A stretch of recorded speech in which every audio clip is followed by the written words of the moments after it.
don't use it for beverages, but it's got a drink. This is a good short out the electronics. Pretty sure. Check it out. Yeah. Yes. Oh, to the latch area. Well, you have to assume that water is going to splash up on the latch causing failures, huh?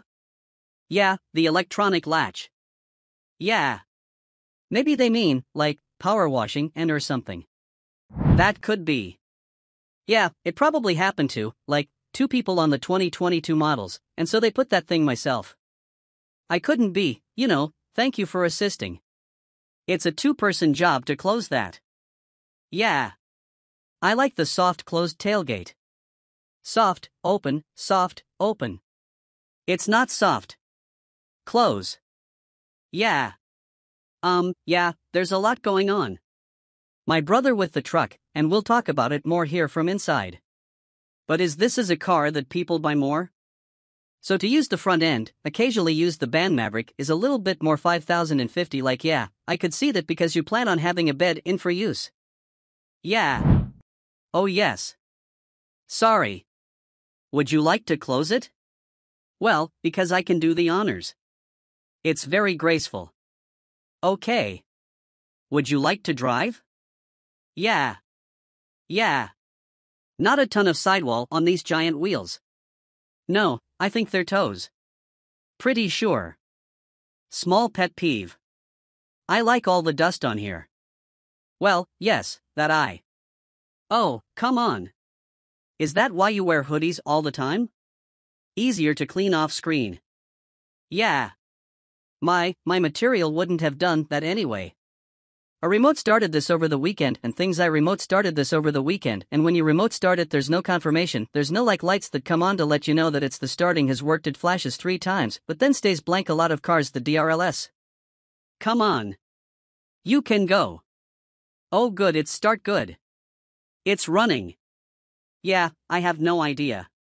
Why do the Koreans struggle with that so much? With the remote start not only starting, but also giving you a sign that it has started. Right? And I don't know. Also, I was blinded last night because we had to drive in the evening and it was a very bright. I had it turned all the way down to the white gauges. Yeah. And no eco mode. Oh. So you have to either drive in sport or look at the white base gauges.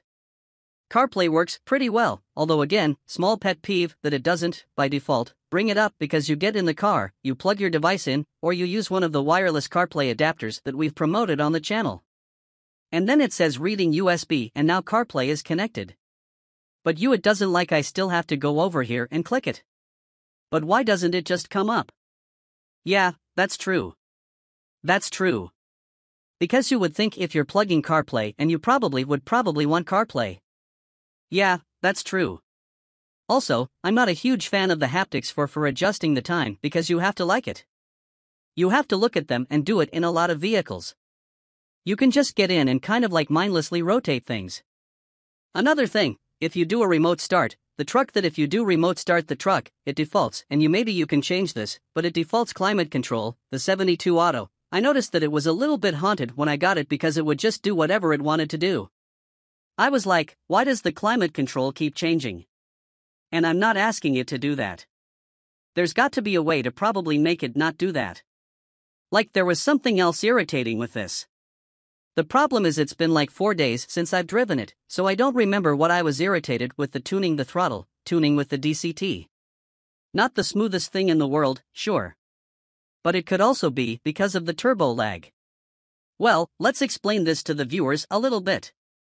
Who maybe aren't quite as technically minded. This truck, as opposed to many other vehicles for its transmission, uses a mechanism where 2 physical clutches have to come together and meet and marry in order to propel the car forward, similar to that of a manual transmission as opposed to most automatics which use a viscous fluid in order to be able to stop it. It's a vicious meaning. It's thick like peanut butter and a torque converter, like a warm peanut butter. Yes. And the torque converter to propel the car forward, and those torque converter automatics do lose a little bit in fuel efficiency, but they make up for it in the smoothness. And this car actually has to use a wet clutch to meet together. And sometimes that results in jerkiness. Sometimes, as Chris mentioned, it results in not very smooth satellite application. But also I really do genuinely worry about the longevity of this transmission. Yeah, well, we've seen that when they got trouble with hundreds had trouble, Ford had trouble when they were doing it. We just talked about this in the Mazda 690, how no one ever really has issues with the torque converter automatics. But manufacturers always have issues when they try to go for a dual-clutch automatic. It's just like I was at a stoplight yesterday next to a third-generation Ford Focus, and I almost sent you a photo saying, "What are these two cars having?" Yeah, and then we'll need a transmission in 100. That's right. Yeah. And I think even more so with a vehicle like this, trucks are something that you often do stop and go type of things with. Oh yeah. For example, I pulled a tree out with my Maverick Ford, and that is something that in this smoke, the clutch. Yeah, the clutch would just be like burning up, having to try to go from a stop and yanking out that tree. Yeah, well, the Maverick, it's just moving the torque converter there. No harm, no foul. Yeah. So doing towing off-roading, pulling of trees, nudging yourself back to a trailer or something like that, or to a loading round, that's a lot of work. I mean, there's just a lot of things that I don't want the idea of doing with the dual clutch. Well, like you said earlier, this Santa Cruz is more aimed towards people that are going to only occasionally use the back. The front is the priority. So at least in that respect, yes, it probably won't suffer as much from all the things that you just listed. Also, if I got one of these, I would get a trans tune and make it at least shift fast and fart, because then you'd have some sort of value to having a dual clutch. You would want a Santa Cruz, and yes, you'd be Santa Cruz. I'd have an exhaust, a tune, a downpipe and a trans tune, and it would be like, and I'd get some seats from an Elantra, and I'm going to choose not to throw this thing around like an absolute moonwagon. Why? Because it handles great. I believe you. But as we've discussed. Okay. And you're still going. Yeah, well, this is casual, but so it does drive this.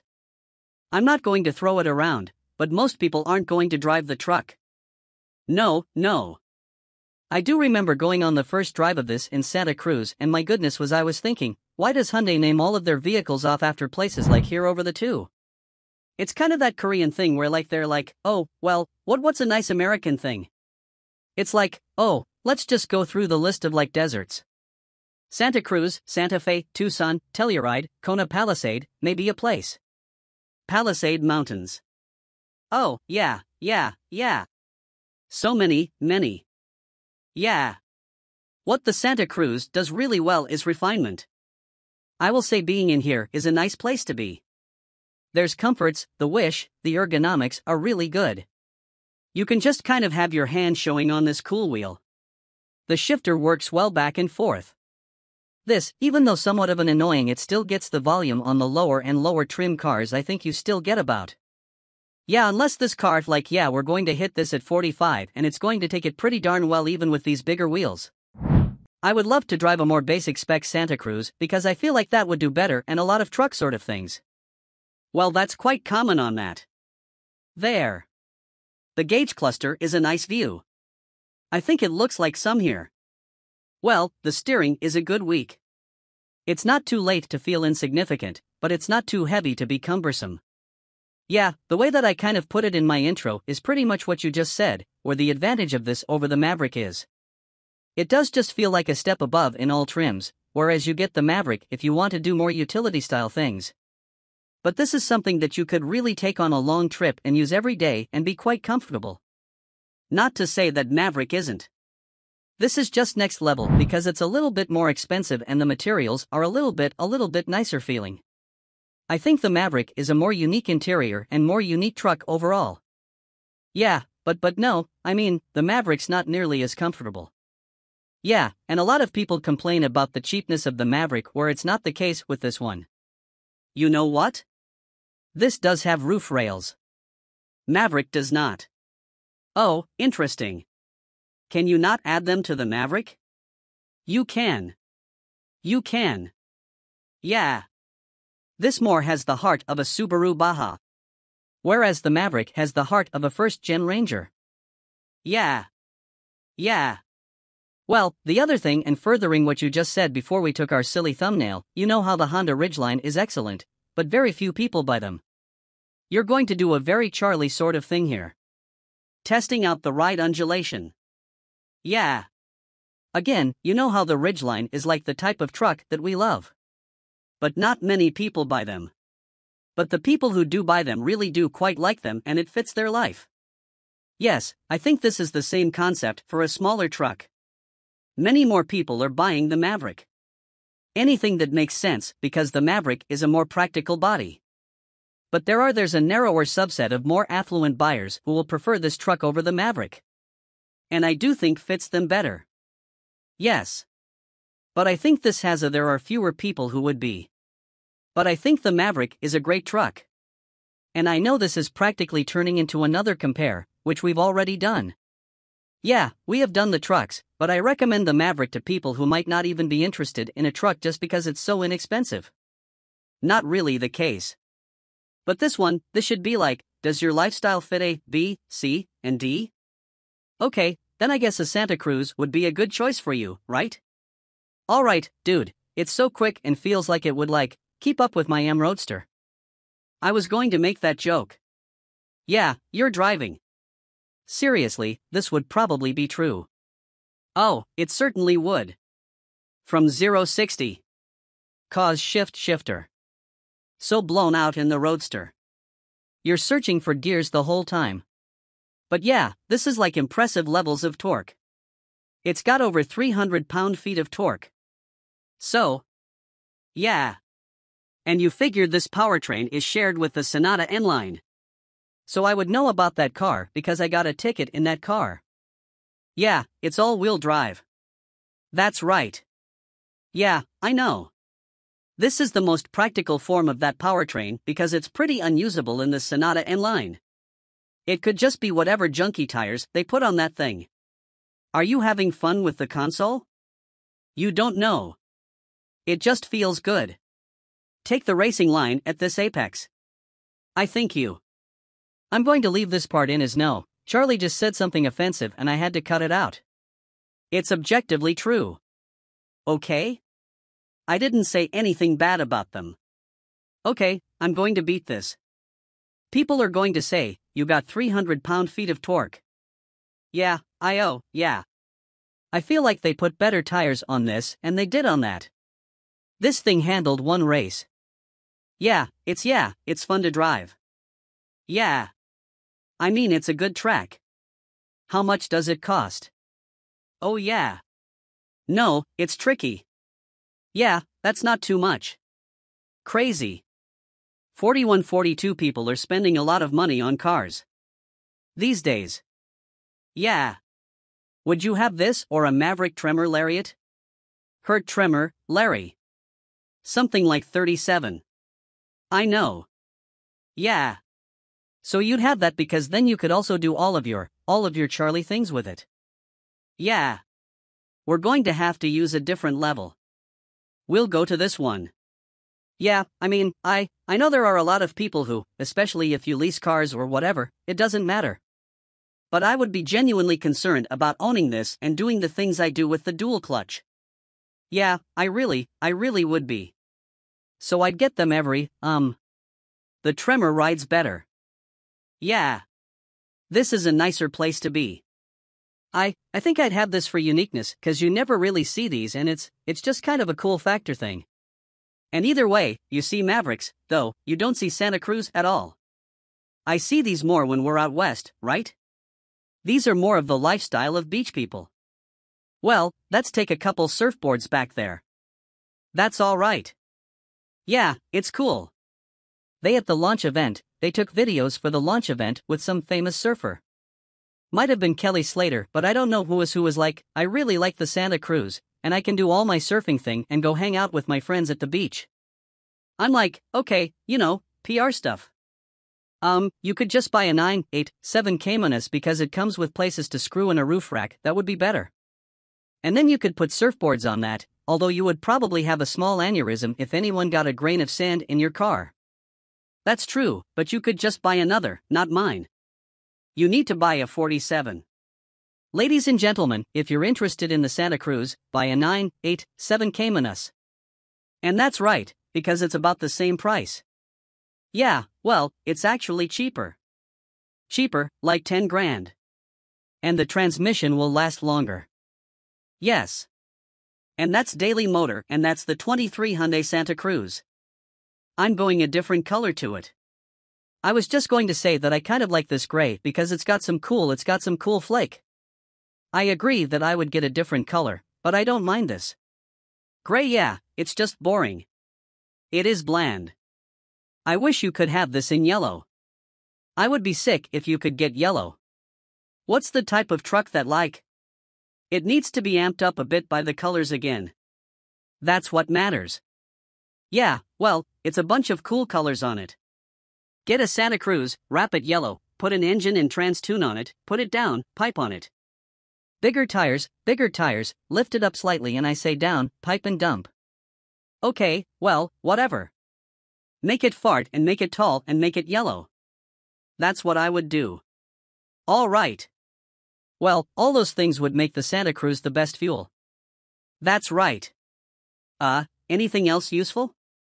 I feel like there's something else I want to say, but it's cool. Yeah. Okay. Well, are we Paris and Nicole? Yeah, I think we're person too cool for this truck. Okay. Alright, everyone. Well, thank you all so much for watching. New Lexus LM revealed. Bold-looking luxury minivan. Available with either 4 or 7 seats. 48.0-inch screen in the rear. 2.5-litre petrol hybrid engine. On sale in the autumn. Likely to cost well over £100,000. You can have 2 super comfy captain's chairs in the back, as well as a 48-inch screen to keep you entertained. This alternative to the Mercedes V-Class will go on sale in the autumn. New Lexus LM design. Most minivans are pretty bland to look at, but not the Lexus LM. It certainly isn't your typical family bus. Up front you have a massive grille with the classic angular shape you've come to expect from Lexus. You also have some sleek LED headlights with pointy daytime running lights. It's difficult to disguise the boxy profile of a minivan such as this, but Lexus has done its damnedest to keep it looking interesting. The LM is covered in bold creases and complex contours, and the trim around the windows gives the illusion of a floating roof. Around the back you have a slightly curious-looking full-width light bar. It almost looks as though it was straight, but they left it in the sun for too long and it started to melt. The massive roof spoiler is also very UN minivan-like. New Lexus LM rear seats. The main talking point for the Lexus LM is not the mad styling, it's the back seats. You can have a 7-seater version, however it's the 4-seat model which will really grab your attention. You get 2 big, comfy captain's chairs which have been designed to be both comfortable and supportive. They also recline, you have a leg rest and the headrests are even heated to keep your neck warm. Once you're sitting comfortably, you can start to play with the 48-inch cinema screen. That's right, you get a 48-inch screen with a 23-speaker Mark Levinson surround sound system to keep you entertained. It can either be used as one widescreen, or it can be split in 2 so both rear passengers can watch different things. There are 2 HDMI ports in the back, meaning you can plug in a games console if you want, or you can stream your favorite shows from your smartphone. To make sure you can hear your favorite movie, the LM is fitted with lots of sound deadening. You have special noise-reducing wheels and tires, and there's active noise cancellation to keep the cabin nice and hushed. The partition between the rear and the driver's area has also got plenty of soundproofing, and the glass partition can be blanked out if you don't want to look at your chauffeur. You won't have to speak to the driver either, because between the 2 rear seats is a touch screen to control things like the climate, audio, sun blinds and your ambient lighting. If lifting a finger seems like too much effort, there are also voice commands exclusively for the rear seat passengers. Compare the latest new car deals. Lexus hasn't given a 0 to 60 miles per hour time for the LM, but that's not really what a car like this is about, is it? After all, if you launch it too hard then your passengers will spill their champagne and you'll lose your chauffeuring job pretty quickly. New Lexus LM price and release date. The Lexus LM is going on sale in the UK in the autumn of this year, and pricing information will be revealed closer to this time. With all this luxury and tech on board, you can expect a price well north of £100,000. Planning on towing or hauling a lot of stuff with your SUV? The 2023 Ford Expedition might be just what you're looking for. This large 3-row SUV offers seating for 8 and is one of the biggest and most capable vehicles out there. But it's also plenty refined and offers just about everything Ford supplies these days in regards to technology, including Blue Cruise, which is a helpful hands-free driver assist system for use on select highways. Much of the Expedition's robust capability comes by way of its truck-based underpinnings. Ford says you can pull up to 9,300 pounds with the Expedition when it's properly equipped. That's enough to pull a good-sized trailer or boat.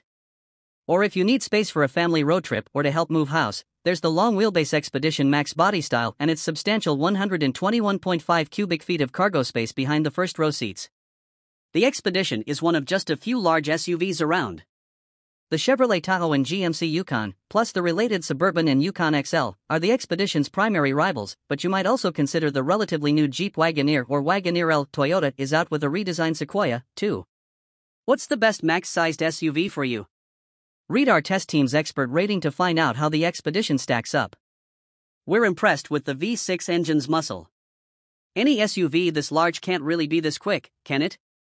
We tested an Expedition Platinum with 4WD, and it accelerated from 0 to 60 miles per hour in 6.9 seconds. That's almost a second quicker than a comparable Chevy Tahoe. The Expedition is responsive and easy to drive when you aren't burying the accelerator into the ground too. The brake pedal is slightly squishy when you first press on it, but ultimately it's pretty easy to come to smooth stops, which is the important part. The steering has a light effort and helps to make this Expedition feel a little less humongous. While you won't likely be driving your Expedition with Secret Service-like urgency, there are some pretty admirable qualities here for such a large SUV. It's no Mercedes GLS, but this does not feel clumsy. The Expedition's front seats are comfy and cushy. They have multiple zones of lumbar support and even have a massage function in the higher trims. The second-row seats are also decently plush. The third-row seating is firm but still adequate for adult use. The Expedition's ride quality is pretty smooth too. We were less impressed by the Expedition's climate control. The airflow from the vents is noisy and not particularly strong. The seat heaters also might disappoint if you really like them to get hot.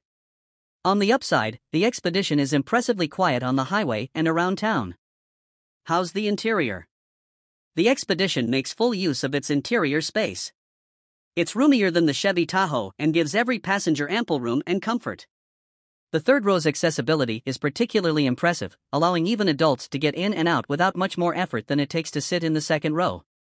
The center console is a bit button-heavy. It's not immediately user-friendly, but it doesn't require too much time to master.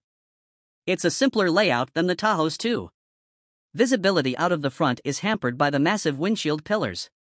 But even though the rear window looks to be a mile away, a clear backup camera and available 360-degree camera system take the edge off backing up.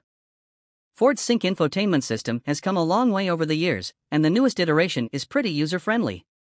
The navigation system does look a bit dated but offers pinch-to-zoom functionality, helping to make it quick and easy to use. Our test vehicle's 12-speaker Bang & Olufsen audio system made good use of the Expedition's large cabin, providing both power and clarity. The voice controls are basic and can help with simple functions. Android Auto and Apple CarPlay smartphone integration systems come standard with wireless connectivity. The Expedition's advanced driver aids, such as adaptive cruise control, work fine but aren't quite as full-featured as those in some rival SUVs. The Expedition has a listed cargo capacity of 20.9 cubic feet behind the third row, 57.5 cubic feet behind the second row and 104.6 cubes max. That's less space than its direct rival, the Chevy Tahoe. But the Expedition's extra spaces for all your knickknacks, plus its flexible seating arrangement, more than compensate. The Expedition is also a good vehicle for hauling little kids around. It has easy-to-access anchors for safety seats plus lots of room to fit rear-facing seats. Towing capacity is great with a maximum capacity of 9,300 pounds when properly equipped. The Expedition gets an EPA estimated 19 miles per gallon in combined city/highway driving. That's similar to what the EPA posts for other large SUVs. But we had difficulty matching the EPA's numbers in our real-world testing. Something else to consider is that premium fuel is required to get the quoted power numbers. During our time with the Expedition, we could notice a difference in performance between regular and premium fuel. The Expedition is priced comparable to other large SUVs such as the Chevy Tahoe. Warranty coverage is also typical for a non-luxury automaker. Interior build quality and materials choices slightly exceed what's available from its crosstown rivals. The Expedition isn't fun to drive in the classic sense, but it is rewarding to summon its muscle car-like torque and use this big SUV for its intended purposes. Road trips, daily commuting, and heading out to the great outdoors are all right up the Expedition's alley. The mid-range limited trim gets our recommendation in the Expedition lineup. It adds convenience and luxury items such as a hands-free liftgate, leather upholstery, premium audio, adaptive cruise control, and a navigation system to justify the cost increase.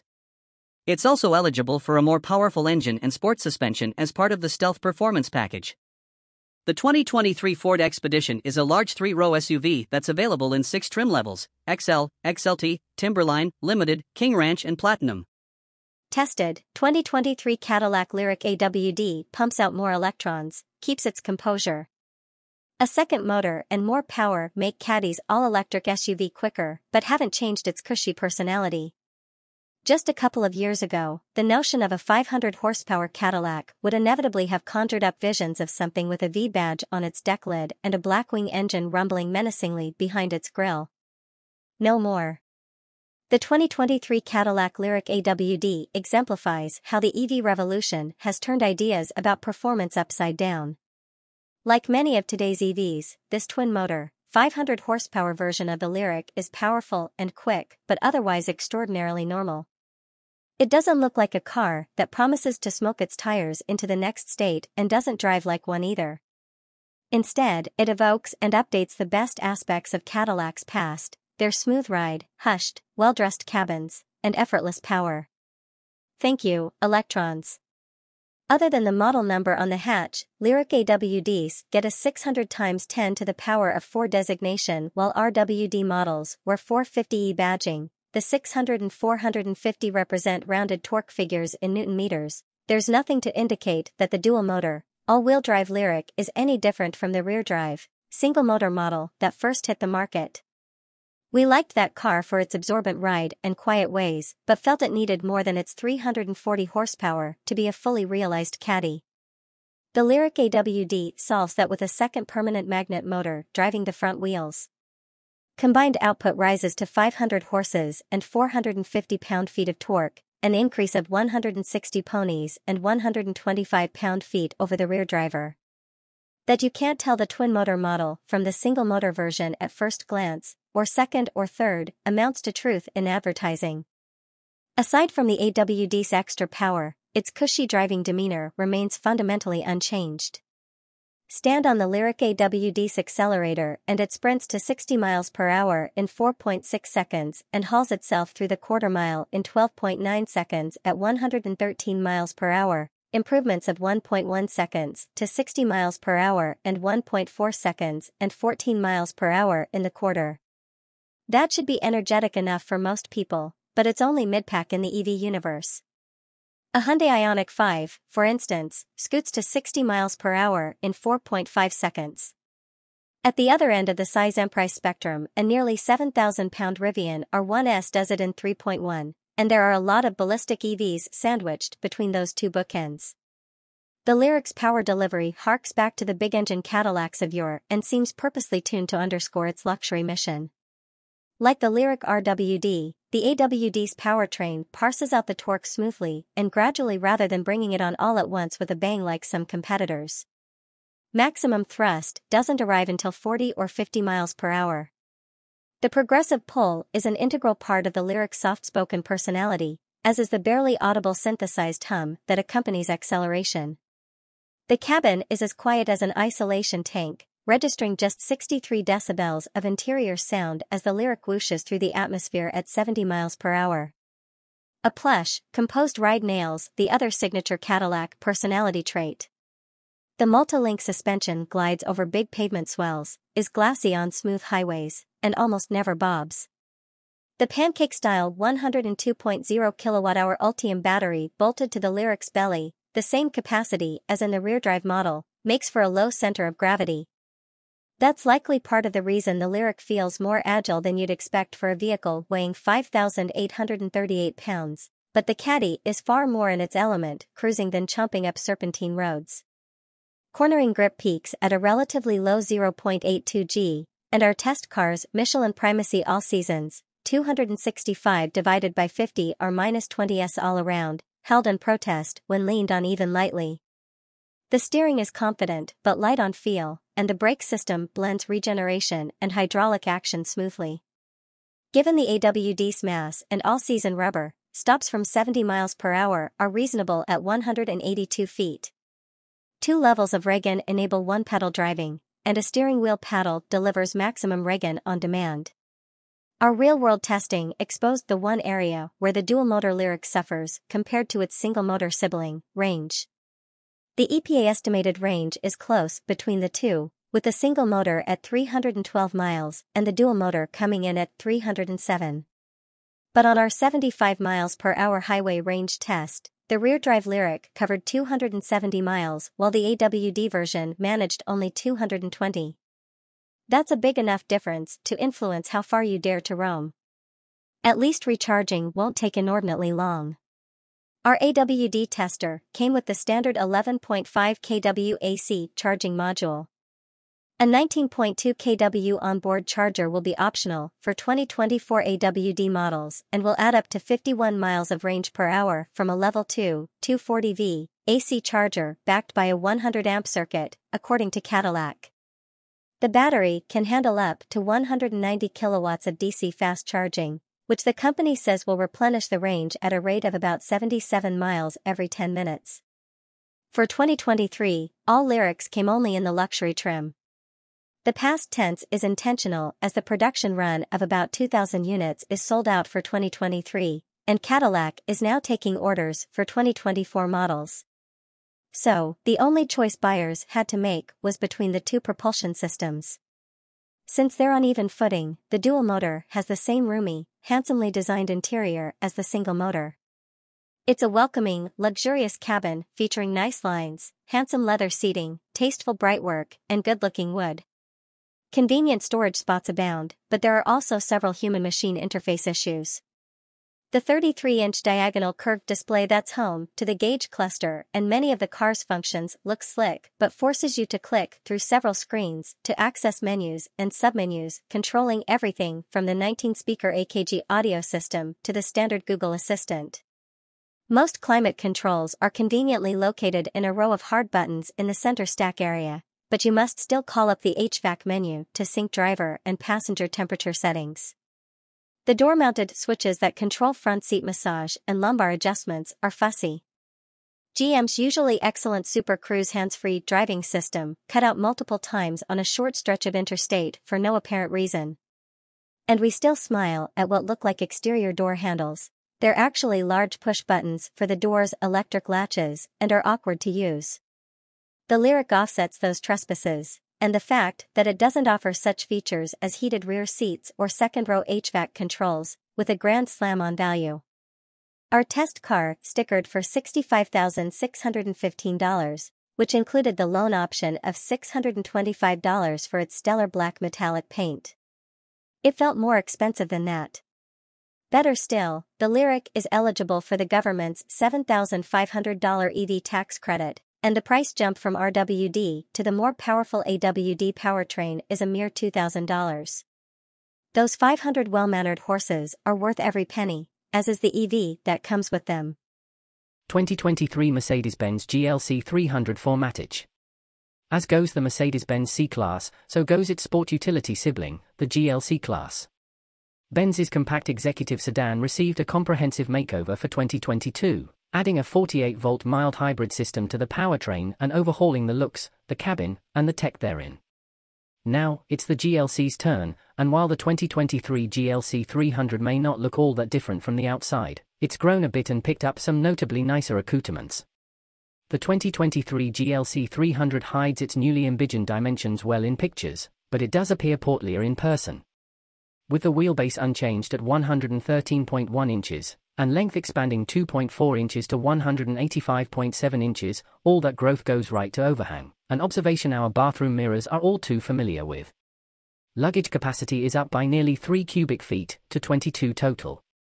Since the wheelbase is unchanged, it shouldn't come as a surprise that front and rear legroom change by just 0.1 inch, The front shorter, rear longer, and feel no different in the new model. A few other dimensions have been massaged to boost aerodynamic slip. The GLC 300's drag coefficient now measures 0.29, an improvement of 0.02 over the outgoing model. Overall height is down 1/10 of an inch, the front track grows by 0.3 inch, and the rear track is nearly a full inch wider than before. Weight is up a fair bit, to 4,406 pounds versus the 4,122 pounds we measured in a 2020 model. Whether it's purchased with rear or all-wheel drive, a $2,000 upcharge, the GLC 300 is now a 48-volt mild hybrid. The integrated starter generator bolts up to a turbocharged 2.0-litre inline-4, producing the same 255 horsepower as before, but torque rises 22 pound-feet to 295. The electric motor can add up to 23 horsepower and 148 pound-feet, but not at peak. That motive force gets routed to the wheels by way of a smooth-shifting 9-speed automatic transmission. With nearly 300 additional pounds of mass being shoved around and only 22 extra pound-feet on tap, the 2023 GLC 300's acceleration suffers, but not by much. The GLC 300 reaches 60 miles per hour in 5.7 seconds, 0.3 seconds behind the 2020 model. The story's similar in the quarter, with the 2023 model crossing the line in 14.4 seconds at 95 miles per hour, a negligible difference to the 2020's 14.2-second run at 96 miles per hour. These numbers remain superior to the last BMW X330i we tested, and they're about even with the Audi Q5 Some of this comes from the tires, which on the 2020 model had 235 divided by 55 R-19 Pirelli Scorpion Verde. All-season run flats at all four corners. Our 2023 example wears wider, staggered AMG wheels, $850, and rolls on 20-inch Continental Eco Contact 6 summer rubber measuring 255/45 up front and a whopping 285/40 in the rear.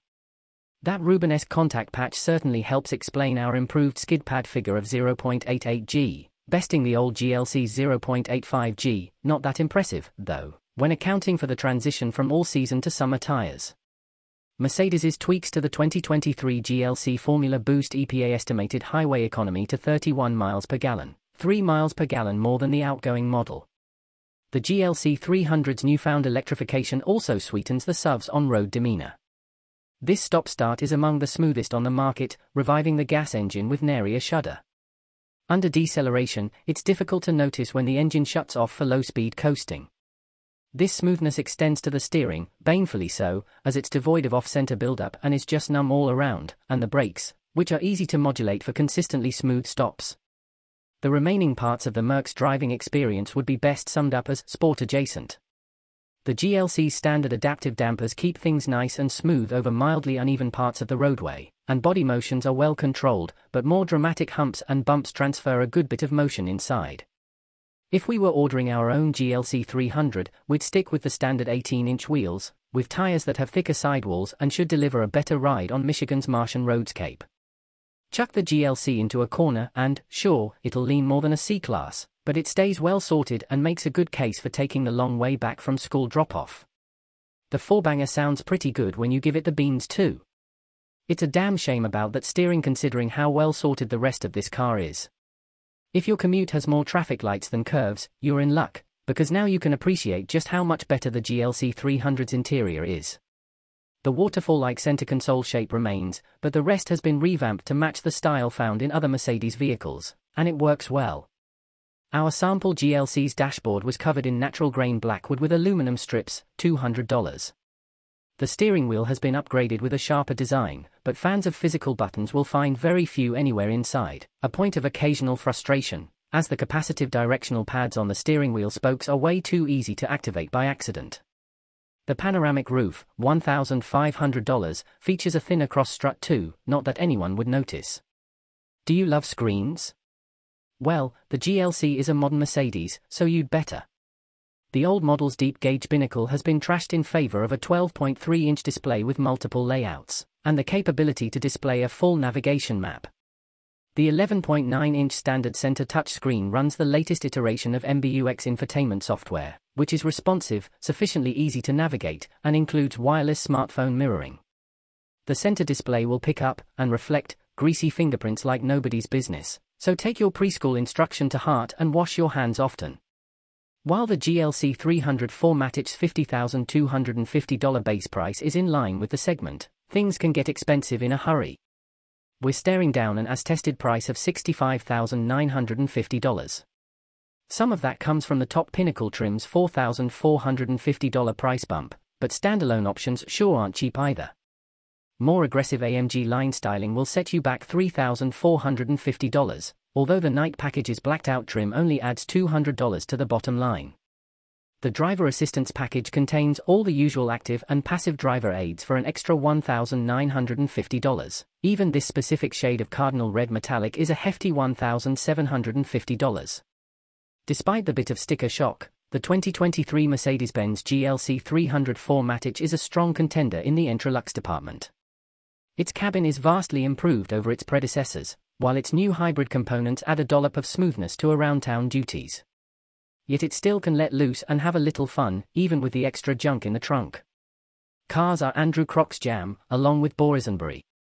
After graduating with a degree in English from the University of Illinois at Urbana-Champaign in 2009, Andrew cut his teeth writing freelance magazine features, and now he has a decade of full-time review experience under his belt. A Chicagoan by birth, he has been a Detroit resident since 2015. Maybe one day he'll do something about that half-finished engineering degree. 2024 Lamborghini Huracan Starato exits in a cloud of dust. Off-roading in a Lamborghini Huracan isn't anything new to us. We've mowed the lawn at triple-digit speeds through Virginia International Raceway's daunting uphill S's. On another occasion, we ended up behind the guardrail and in the woods of VIR's Patriot course. Don't ask. Those excursions occurred involuntarily. The thought of willingly exiting the tarmac and throwing a Huracan into the dirt is insane. But nothing about the dual-purpose Lamborghini Huracan Starato is rational. What makes the Huracan Starato special? Just look at the thing's bulging fenders, the rally-inspired light pods grafted onto its angular nose, the roof-mounted snorkel and optional luggage rack, and the oddest-looking tires to be fitted to a Huracan. It's clear this is not a typical supercar. The Starato is part Bruce Wayne, but mostly Max Rokitansky. A little touch of class but all badass, this is the first Lamborghini since the LM002 to wear dirt well. The Starato isn't a byproduct of Porsche transforming the 911 into an off-road buggy with the Dakar. Lamborghini's concept dates back to 2017, when the engineering team, hot on the heels of working on the Urus, realized there was more left in the LP610-4 all-wheel drive platform. Why not fit it with longer electronically controlled dampers and softer springs to provide 1.7 inches more ground clearance than the Evo and softer anti-roll bars to enable more articulation? If you build it, they will come. And they came in droves. The Starato became instantly popular before anyone had driven one. The number that Lamborghini would produce increased again and again, finally reaching 1499, all quickly spoken for despite a $278,972 sticker.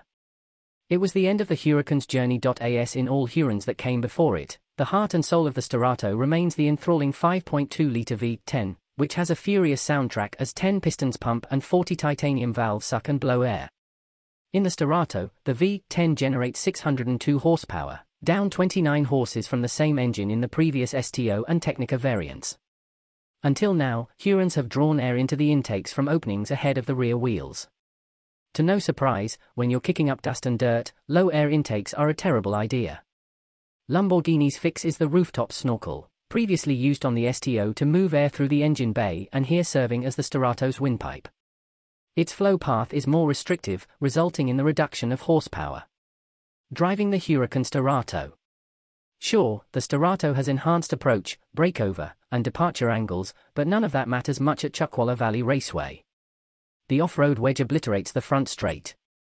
Stand on the firm, if a bit sensitive, brake pedal that modulates the standard carbon ceramic brakes, and the Starato, fitted with Bridgestone all-terrain tires, more on those later, twerks its way into turn 1.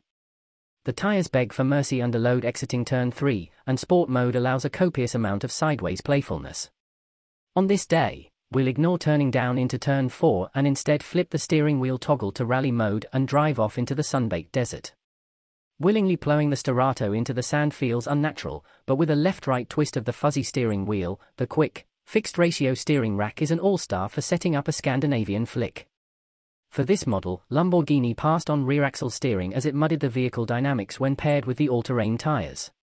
Even without it, the brake-based torque vectoring pivots the machine, the earth succumbs, dirt encompasses the six-figure rally car, and with a pull of the big column-mounted shift paddles, the 7-speed dual-clutch automatic snaps off a gear change, the Haldex all-wheel drive system shuffles torque between axles, and the Starato exits, leaving a dust plume reminiscent of the Road Runner. Never had the thought of piloting a Huracan over lumpy terrain in third gear on an 8,500 RPM redline occurred to us, but the softer dampers and spring rates, paired with longer and squishier internal bump stops, keep the uprights from ejecting from the chassis. Find the right, or maybe the wrong, path through the desert and you'll use all 6.4 inches of ground clearance. Dirt will fly over the hood. This isn't the stuff trophy trucks are made of, but for a pavement pounder, it's impressive and hilariously fun. None of this would be possible without the right tires.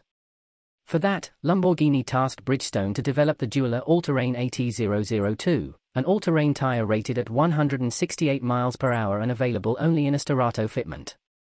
The sidewall construction mimics that of a Bridgestone Potenza Sport summer tire, so it's stiff. Aside from a tread pattern meant to evacuate rocks and mud, the Dueler features interlocking snipes and tie bars to lock the tread blocks together to provide more stability under load. And it's a run flat, so in the event of a puncture, the Starato can carry on for 50 miles at 50 miles per hour. And while some might be tempted to mount 2 spares on the roof rack, it's only rated for 88 pounds. Bridgestone will also offer a one-off winter tire for the Starato. Oh, the possibilities. It's not just for off-road. The Starato's off-road capabilities aside, Lamborghini has created quite possibly the best road-going Huracan to date. Its softness makes for an enjoyable ride on the interstate, and with little roar from the all-terrain tires, this is the Huracan you'd want to drive across the country. Attack mountain switchbacks and there's more pitch and roll than any Huracan before it, and the steering is so quick and light that mid-corner corrections frequently occur until you train your hands to slow down. But none of this dulls the experience. Lean on it nice and hard, and the Bridgestones deliver what will likely be the greatest amount of grip we've measured from all-terrain rubber. And those fender flares aren't just for looks.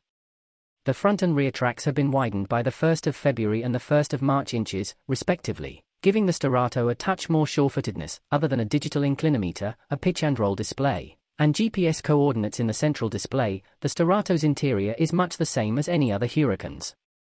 Perhaps one of the coolest features is its ability to sync an Apple Watch and record your heartbeat. And your heart may skip a beat driving the Starato. Even more so than all the Huracan variants that preceded it, this Lamborghini is one wild ride. 2024 Audi Q8 e-tron and Q8 e-tron Sportback go farther, quietly. The Audi Q8 e-tron and its smooth-backed sibling, the Q8 e-tron Sportback, enter 2024 with a new name, more range, more efficient batteries, better aerodynamics, and faster charging. The mechanical changes address customer concerns about range and performance, while the name change, from just plain e-tron to Q8 e-tron, is to give buyers a better sense of where the big two-row SUV sits in the brand's lineup of EV and ICE offerings. Like the gas-powered Q8, the Q8 e-tron sits at the top of the range, a roomy cruiser ready for glamorous day trips or making day-to-day errands feel glamorous. The base model starts at $75,595, and the Sportback Launch Edition we drove, with the dark chrome S-line trim and orange piped leather interior, rings in at $95,395 with options. Q8 e-tron range and charging times. The dark chrome and orange details are hints that the Q8 e-tron is a luxury SUV with a touch of sporty flair. It gets a bit more flair for 2024 with both a redesigned grille and headlights that highlight its slightly wider body. The styling changes also reduce drag, achieved through new wheel designs, shutters in the nose that can open for cooling and close for smooth sailing, and bodywork around the wheel wells that channels the wind. The wind cheating helps the 2024 Q8 e-tron get better range than the 2023 e-tron, an EPA estimated 285 miles for the standard version and 296 miles for the Sportback, 300 miles with the optional Ultra package, up from 225 to 226 miles before. The improved aerodynamics also let the air also pass by with barely a whisper of wind noise, even on the highway. The Audi's improved efficiency isn't just from the aero updates. The Q8 uses 2 motors, and for 2024, the rear motor gets extra windings that allow it to create a stronger magnetic field from the same incoming electricity. The result is more torque and reduced energy consumption.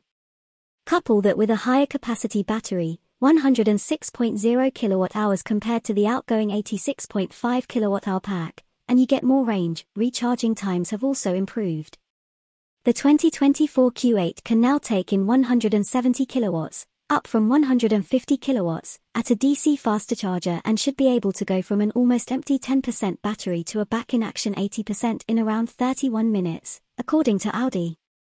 For Level 2 home charging, the standard 9.6 kilowatt charger will refill the battery overnight, in about 13 hours, while an optional 19.2 kilowatt setup, an $1,850 upgrade, can do it in half that time, driving the Q8 e-tron.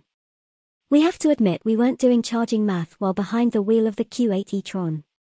In fact, we were somewhat startled to look down after a glorious run through the dappled light of a Northern California redwood forest and realize we had about 40 miles of range left.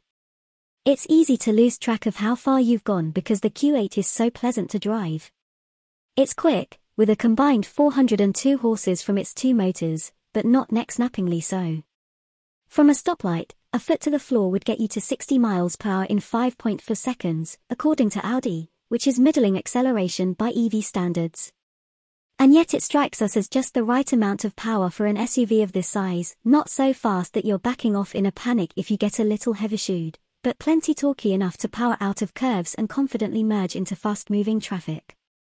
Changes to the Q8 e-tron steering and suspension improve the driving experience. A quicker ratio of 14.6 to 1 instead of the previous 15.8 to 1 results in a more responsive wheel. The front suspension gets a stiffer bushings, and the adaptive air springs, which offer 3.0 inches of height adjustment, soak up bumps and ruts with aplomb. Along with the suspension settings, the Q8 offers 7 different drive modes, which alter ride height, accelerator response, steering feel, stability control programming, and power delivery. Brake energy regen can be adjusted via paddles on the steering wheel, and the most aggressive setting will just about bring the car to a complete stop. The brake feel is fantastic, with no grabby spots in the pedal travel as the Q8 transitions from regen to friction braking. As is often the case on California's Highway 1, we had to stop several times due to road construction. In the Q8 e-tron Prestige, with its massaging seats, the delay afforded the opportunity to kick back and admire the drifting coastal fog as it floated gently over the panoramic glass roof. Well, during the second stop, we were able to do this. The first one was spent delving through the extensive menus in the 10.1-inch upper display screen to figure out how to turn off the various lane-keeping beeps. For the record, it's in both the settings menu and on the end of the turn signal stalk.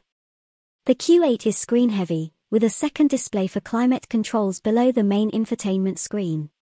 There's also screen-based instrumentation, and in the Prestige trim we drove, a head-up display. The Q8's interior is much like the exterior, with a design that could be more radical but certainly won't upset anyone. The center console layout doesn't make the best use of space for storage, with cup holders crammed up against the shifter and the vertical phone slot, but there is a left side drawer in the dash that's perfect for parking garage tickets and secret snacks. Human space is excellent, the seats are comfortable both front and rear even in the sloped roof Sportback. Electric vehicles and SUVs lend themselves to comfort and luxury. Audi was wise to recognize that and not attempt to make the Q8 too focused on handling or acceleration. The improved range means less worry about recharging, allowing drivers to relax and enjoy the smooth, quiet ride. 2024 Audi Q8 e-tron and Q8 e-tron Sportback go farther, quietly. The Audi Q8 e-tron and its smooth-backed sibling, the Q8 e-tron Sportback, enter 2024 with a new name, more range, more efficient batteries, better aerodynamics, and faster charging. The mechanical changes address customer concerns about range and performance, while the name change, from just plain e-tron to Q8 e-tron, is to give buyers a better sense of where the big two-row SUV sits in the brand's lineup of EV and ICE offerings. Like the gas-powered Q8, the Q8 e-tron sits at the top of the range, a roomy cruiser ready for glamorous day trips or making day-to-day errands feel glamorous. The base model starts at $75,595, and the Sportback Launch Edition we drove, with the dark chrome S-line trim and orange piped leather interior, rings in at $95,395 with options. Q8 e-tron range and charging times.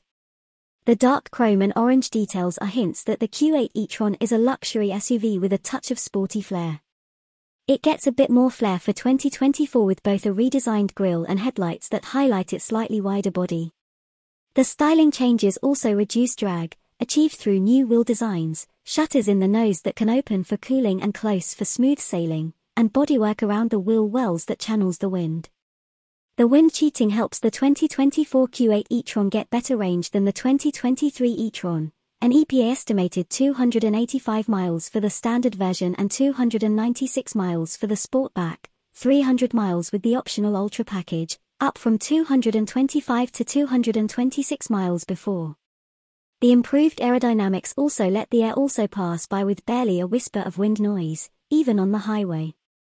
The Audi's improved efficiency isn't just from the aero updates.